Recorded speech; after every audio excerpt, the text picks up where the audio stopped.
اعوذ باللہ من الشیطان الرجیم بسم اللہ الرحمن الرحیم وانکحوا الایام منکم، اور دیکھو اپنی بیواؤں کی شادیاں کر دیا کرو، والصالحین من عبادکم، یہ بھی اب ایک بہت اہم ہے بات۔ ہندوانہ ہمارا معاشرہ جو ہے وہ بیوہ کی شادی جو ہے وہ تو جائز بھی نہیں سمجھتا، یا بہت ہی یوں سمجھیے کہ اس کے نزدیک بہت ہی ناپسندیدہ بات ہے، اور ہمارے ہاں بھی یہ ہو گیا ہے۔ حالانکہ یہاں حکم ہے انکحوا الایام منکم، بیواؤں کی شادیاں کر دیا کرو، والصالحین من عبادکم و امائکم، اور تمہاری جو بانیاں ہوں، غلام ہوں، ان میں سے بھی جو سمجھدار ہوں، جن کے کردار کے بارے میں تمہیں اعتماد ہو، ان کی بھی شادیاں کر دیا کرو۔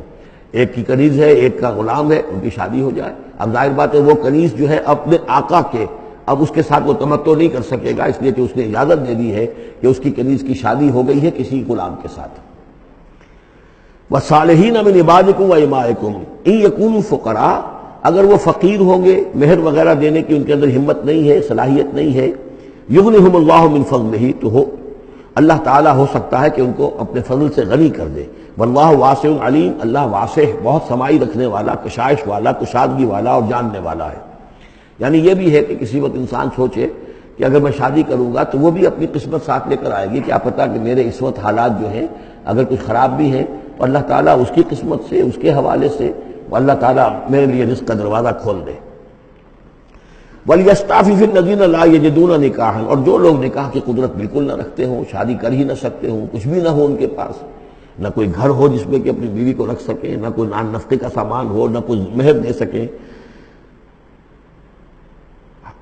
وَلْيَسْتَعْفِفْ، تو انہیں چاہیے کہ وہ اپنی عفت کی حفاظت کریں، پوری طریقے سے اپنے اس جو جنسی جذبے کو کنٹرول کریں۔ الَّذِينَ لَا يَجِدُونَ نِكَاحًا حَتَّى يُغْنِيَهُمُ اللَّهُ مِنْ فَضْلِهِ، یہاں تک کہ اللہ تعالیٰ انہیں اپنے فضل سے غنی کر دے۔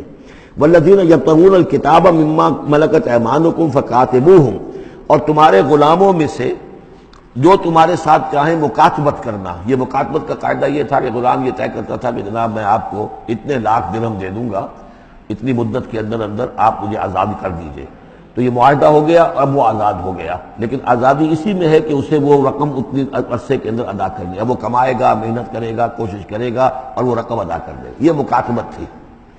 تو جو بھی تمہارے غلاموں میں سے مکاتبت چاہیں، مما ملکت ایمانکم فکاتبوہم، تو یہ مکاتبت کر لیا کرو۔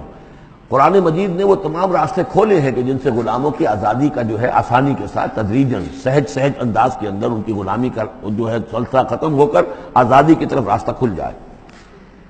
فَقَاتِبُوهُمْ إِنْ عَلِمْتُمْ فِيهِمْ خَيْرًا، اگر تم دیکھ رہے ہو ان کے اندر کہ خیر ہے، بھلائی ہے، واقعتاً یہ شخص اعتماد کیا جا سکتا ہے، یہ بھاگ نہیں جائے گا، اور یہ جو بھی کرنا چاہ رہا ہے معاہدہ اس کو پورا کرنے کی اس کی نیت ہے۔ وَآتُوهُمْ مِنْ مَالِ اللَّهِ الَّذِي آتَاكُمْ، پھر ایسے لوگوں کو جنہوں نے مکاتبت کی ہو تم بھی مال دیا کرو، جو اللہ کا مال تمہارے پاس اللہ نے تمہیں دیا ہے، یعنی لوگ مدد بھی کریں اس کی، تاکہ وہ اپنی اس رقم کو جلد از جلد ادا کر کے اور وہ پھر آزاد ہو جائے۔ وَلَا تُكْرِهُوا فَتَيَاتِكُمْ عَلَى الْبِغَاءِ، اور دیکھو اپنی باندیوں کو، چھوکریوں کو، یہ جو وہاں پہ باندیاں کنیزیں ہوتی تھیں، انہیں بدکاری پر مجبور نہ کرو۔ ان اردنا تحسنا، اگر وہ چاہیں کہ وہ پاک دامن رہیں، وہ کسی قلعے میں رہیں، اور ان سے چونکہ یہ بھی رواج وہاں تھا، ان باندیوں سے پھر وہ پیشہ کراتے تھے۔ اب یہ اصل میں اصلاح ہو رہی ہے اس معاشرے کی، اور اس کے اندر ان چیزوں کو رفتہ رفتہ روکا جا رہا ہے۔ جیسے سورہ نساء میں آیا تھا، ایسا بھی ہوتا تھا کہ باپ کی بیویاں جو ہیں، اپنی جو سوتیلی مائیں ہیں، انہیں اپنے گھر میں ڈال دیا، لیکن یہ ساری چیزیں رفتہ رفتہ ایک ایک کر کے پھر ان کی بندش ہوئی ہے، تو وہ اپنی اولادیوں سے پیشہ کراتے تھے اور کمائی خود کھاتے تھے۔ تو فرمایا یہ بہت غلط ہے، لِتَبْتَغُوا عَرَضَ الْحَيَاةِ الدُّنْيَا، تاکہ تم حاصل کرو دنیا کی زندگی کا سامان۔ وَمَنْ يُكْرِهُنَّ فَإِنَّ اللَّهَ مِنْ بَعْدِ إِكْرَاهِهِنَّ غَفُورٌ رَحِيمٌ، اور اگر کوئی ان کو مجبور کرے گا اس کام کے لیے تو اللہ تعالیٰ ان کی اس مجبوری کی بنا پر ان کے حق میں غفور اور رحیم ہوگا۔ تم پر وبال آئے گا، جو کام یہ غلط کروائے گا وبال اس پر آئے گا۔ اگر وہ خود جو ہے مجبوراً کر رہی ہے اور وہ اس کے لیے ذہناً تیار نہیں ہے تو بہرحال اللہ اس کے حق میں غفور اور رحیم ہوگا۔ وَلَقَدْ أَنزَلْنَا إِلَيْكُمْ آيَاتٍ مُبَيِّنَاتٍ، اور دیکھو ہم نے نازل کر دی ہیں تمہاری جانب یہ روشن آیات، وَمَثَلًا مِّنَ الَّذِينَ خَلَوْا مِن قَبْلِكُمْ، اور وہ ساری باتیں بھی ہم نے بتا دی ہیں کہ جو ان لوگوں میں تھیں جو تم سے پہلے تھے۔